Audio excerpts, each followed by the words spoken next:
Did you just get a new action cam and don't know where to mount it? Watch this video to see a few of the options available. Hey guys, thanks for watching the video.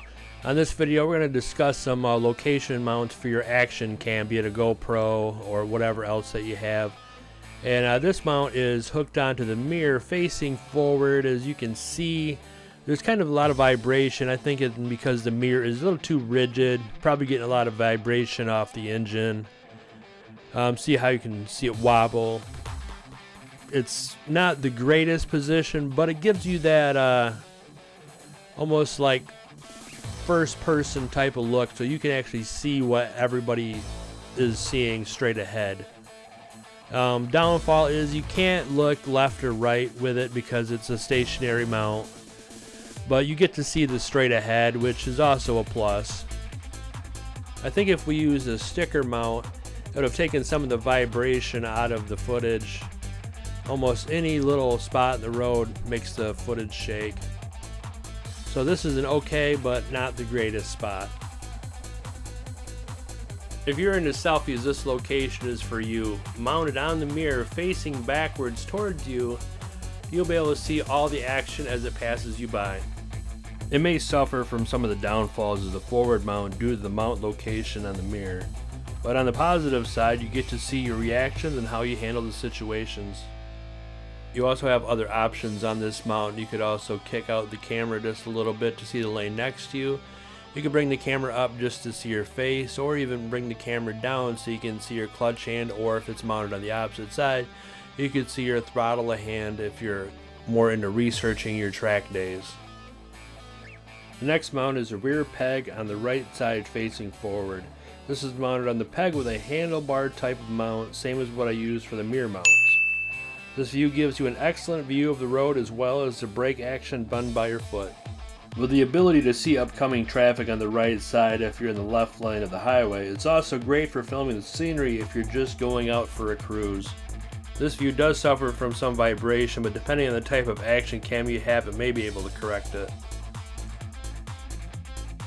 But no matter what view you choose, one of the best perks of recording your ride is the ability to record the people that don't pay attention to motorcyclists or just don't care, as I show you as an example of this lady pulling out in front of me.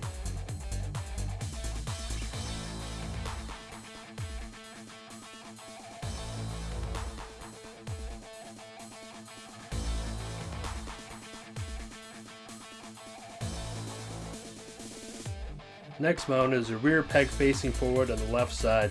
This view lets you catch your foot in action as you slam through the gears. In reality, it's just a reason to check out your dad's shoes.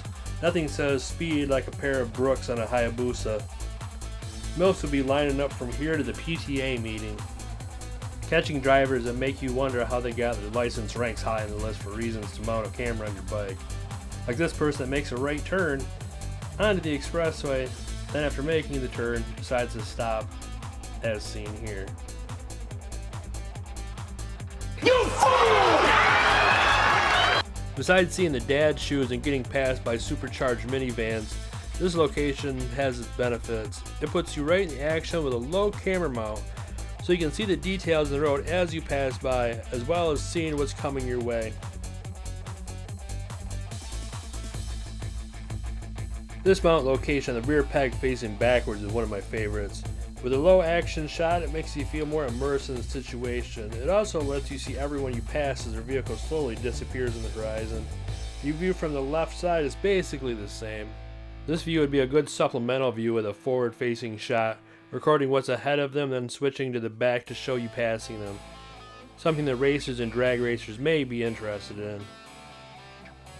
I'm not sure if you guys would be interested in this or not, but I was thinking about doing the camera view where you can actually see the speed of the bike. I would just use the DigiHUD app that I have on my phone and just do a shot of that and just sync it with the cameras, so you'd be able to see how fast I'm really going in some of the scenes. It's totally up to you guys. Just let me know in the comments. Mounted on your helmet at the bottom of your chin is probably my favorite camera location. Your body is a natural stabilizer, and you get to see what the biker actually sees. So if you look left, the camera moves with you. The ability to point the camera, in my opinion, is probably the biggest plus in the whole design. You never know, you might see your future ex-wife walking down the road. You might want to get some video footage of that, but mounted directly in front of your bike, you can't see it. So good thing you can turn your head, and that's where your camera is mounted. This angle is also a benefit when you're riding with a group of friends. You'll be able to shoot angles of them that they won't be able to get with a selfie stick or anything else. There's so many locations to mount your camera, we just don't have the time to go over it today. So hopefully this gets you going in the right direction so you can find something that works best for you. All this footage that you've seen so far on this video was actually shot on our Cross Tour CT9000 action cam that we got off Amazon for $40.